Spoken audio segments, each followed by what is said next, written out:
ya estamos en Hola Ciencia con Andrea Obaid. ¿Cómo estás, Andrea? Buenas tardes. ¿Cómo estás, Julita? ¿Cómo estás, Edu? Hola, Andrea. Muy bien, y además muy contenta porque hoy día vamos a estar hablando de un tema que es súper importante y que además a todos nos afecta y tiene que ver con esta mega sequía que además se ha llamado la hipersequía, que lleva más de 13 años en Chile. Y queremos saber qué es lo que puede ocurrir, ¿no? En el corto y mediano plazo. Va a haber racionamiento de agua, cómo la crisis climática, el cambio climático está también afectando esta situación en Chile, que además es uno de los países más vulnerables ante esta problemática ambiental. Les quiero contar que el Ministerio del Medio Ambiente creó un comité interministerial de transición hídrica justa, que antes un tema que llevaba el Ministerio de Obras Públicas, el MOP, ahora se va a hacer cargo del Ministerio del Medio Ambiente. ¿En qué consiste este comité? ¿Cuáles son los ejes de trabajo? ¿Cómo nos va a beneficiar? ¿Cómo se van a estudiar las cuencas? Por ejemplo, estamos con una tremenda entrevistada hoy día aquí en el estudio, la ministra del Medio Ambiente, Maysa Rojas. ¿Cómo está, ministra? Bienvenida. Muy bien, muchas gracias por la invitación. ¿Puedo aclarar al tiro algo? Por favor. Es que efectivamente el tema del agua históricamente lo ha coordinado el Ministerio de Obras Públicas, el que tiene las mayores atribuciones.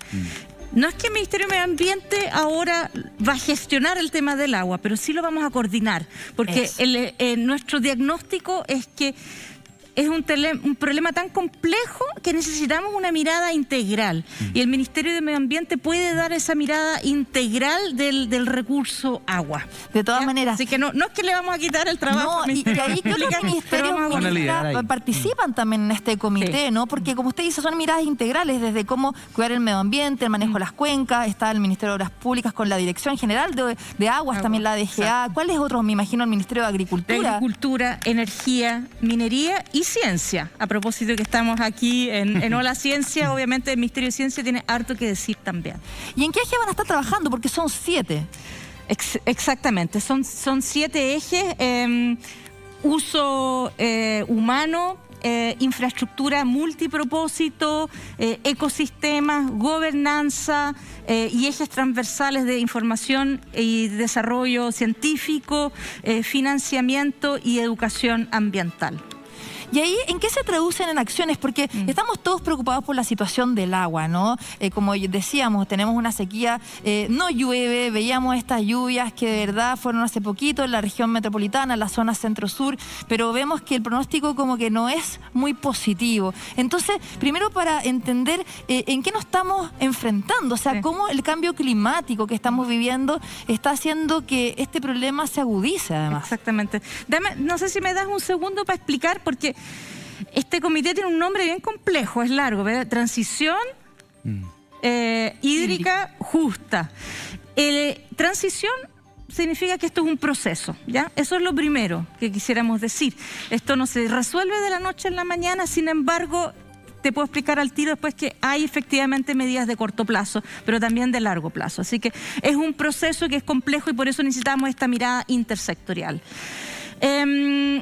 El objetivo es tener seguridad hídrica, y así como voy a tratar de explicarlo bien en simple, hay una cantidad de agua, ¿verdad? Este es el agua que tenemos, y hay demanda de agua, hay necesidades de agua. ¿Cómo nos repartimos esa agua?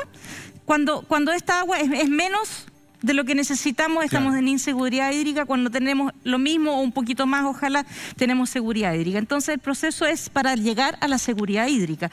Y sabemos que en una buena parte del país eso no ha ocurrido. Hemos estado en inseguridad hídrica. No hay suficiente agua para las tareas que son prioritarias, ¿ya? Que es el consumo humano y después los ecosistemas y también, obviamente, las actividades productivas.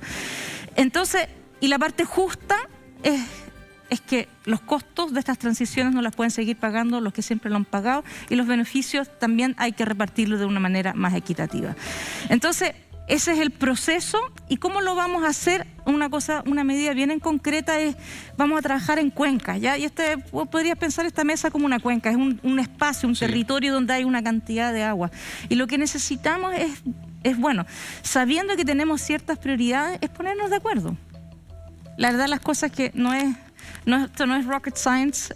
Los seres humanos, yo creo que no tenemos otro mecanismo que el diálogo para ponernos de acuerdo en cómo nos repartimos este recurso que efectivamente está siendo cada vez más escaso, producto en gran medida ya al cambio climático. Y por lo tanto, eso también lo sabemos hace tiempo ya. Esta sequía puede que no sigamos teniendo años tan impresionantemente secos como el 2019 y 2021, pero de que vayamos a volver a tener precipitaciones como la teníamos en los años 90 o comienzos de los 2000, la ciencia nos está diciendo que no. Ya. O sea, eso no va a ser, no se va a revertir, va a ser un hecho ya.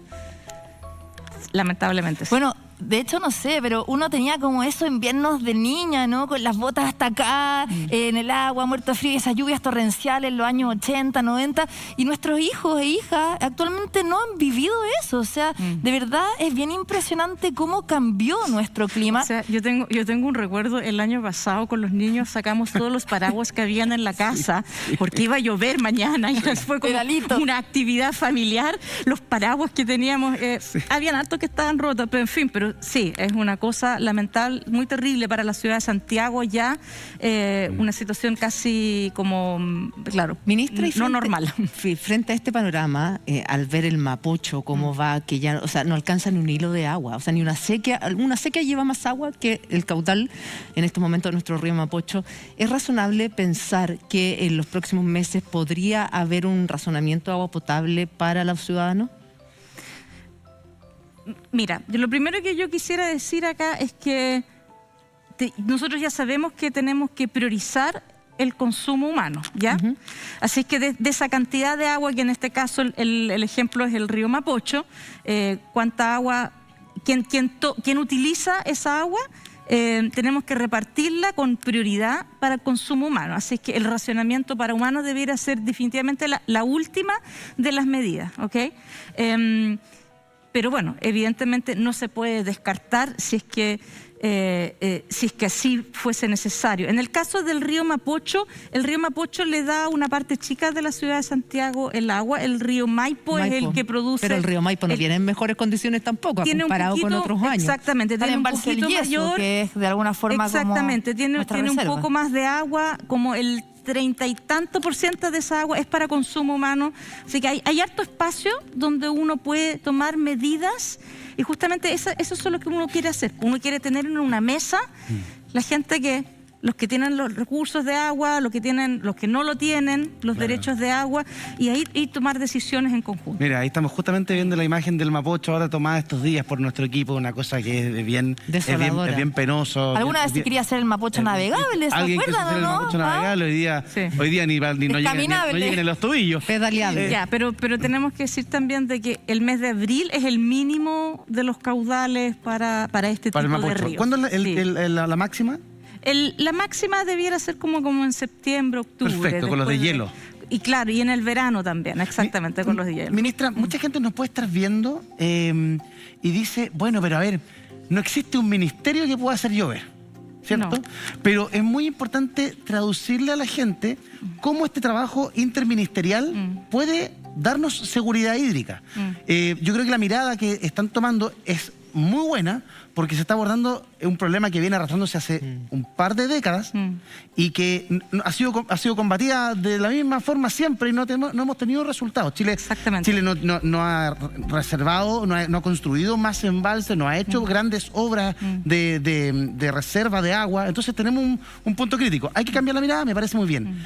¿Cómo este cambio en la mirada se traduce finalmente en seguridad hídrica? Sí, bueno, una de los 7 ejes del trabajo es la parte institucional, ¿ya? Institucionalidad, es cómo se toman las decisiones finalmente. Y aquí la idea es tener consejos de cuenca, ¿ya? Esto es bastante transversalmente entendido, que esa finalmente es la manera de tomar las decisiones. Entonces, el Consejo de Cuenca, por ejemplo, en el caso de la región metropolitana, va a ser la cuenca del río Maipo, y en ese Consejo de Cuenca, pensémoslo como una mesa, se toman las decisiones. Se toman las decisiones con información, ¿ya? Por eso es que está el Ministerio de Ciencia, la DGA tiene los datos, etcétera. Ya, esta es la cantidad de agua que hay. Esto es lo que pensamos que va a haber el próximo año y los años subsiguientes con proyecciones. Estas son nuestras demandas de agua, las necesidades de agua. Bueno, ¿cómo vamos a priorizar eso? Los van a manejar los gobernadores, ¿ya? Los gobernadores van a ser el ente político que va a tomar ahí las decisiones y hay capacidad para que estos sean resolutivos en algunos casos, como el tema de la priorización. Ya. Así es que la buena noticia del Consejo de Cuenca es que puede empezar hoy día o digamos mañana. No necesitamos una ley para esto, sin prejuicio de que también va a ir en conjunto con una ley para formalizarlo. Pero es ahí donde se puede tomar las decisiones y no solamente en la DOH o en la Comisión Nacional de Riego por separado. Como usted dice, ¿por qué es importante el manejo de las cuencas? Quizás para las personas que no están viendo, a lo mejor no entienden bien como el concepto, porque uno puede decir, bueno, ¿cuál es el origen de la sequía? No hay precipitaciones, que no son lluvias, pero ¿qué pasa con las reservas de agua dulces, que son los glaciares, por ejemplo? ¿Qué pasa con las cuencas? O sea, ¿solo dependemos de las lluvias para manejar una sequía? A ver, las fuentes de agua, por eso la seguridad hídrica es este balance entre la cantidad de agua que hay y de dónde viene agua, finalmente igual viene del cielo, que cae en precipitación, se guarda en glaciares, a veces se guarda de manera artificial, ¿verdad? En algún embalse, se guarda agua en las napas subterráneas también. En algunos casos vamos a tener que inventar fuentes nuevas a través de las desaladoras, por ejemplo. Exacto, desalinizar el agua del mar como lo hacen en algunas regiones como Antofagasta. Yo creo que es bastante inevitable pensar, porque por otro lado nuestras necesidades aumentan, porque simplemente por el aumento de la población hay mayor demanda, ¿ok? Entonces, bueno, ahí es que lo que hay que balancear ahí. Lo importante, aunque pueda parecer a veces medio abstracto o no tan concreto, pero tener una institucionalidad que pueda tomar decisiones para la urgencia hoy día, pero también para planificar a 5 años, a 10 años, es lo que necesitamos, porque si no tenemos la manera de repartirnos esa agua, de tener una manera de tomar decisiones de manera democráticas, colegiadas, etcétera. Conciencia de por medio, con datos. Con datos, con educación ambiental de por medio también. Siempre llegamos tarde a las urgencias. Claro, hablemos de educación, ya que lo mencionó la ministra, ¿qué podemos hacer? Yo creo que eso es un tema muy clave. O sea, ¿qué podemos hacer nosotros? O sea, bueno, claramente de no dejar el agua corriendo cuando nos duchamos, cuando lavamos los platos, cuando nos lavamos los dientes, o cuando regamos el jardín, o cuando lavamos nuestro auto. Pero ¿cómo podemos también nosotros ayudar? ¿Sabe por qué esa pregunta es importante? Porque siempre se dice, bueno, si el sector productivo, la agricultura, la minería, los forestales son los que más consumen agua, ¿qué podemos hacer nosotros los ciudadanos a pie, no? Yo creo que sí podemos hacer mucho. Yo también creo. Ahora, lo que se dice es que no queremos como cargarle la responsabilidad solamente a los individuos.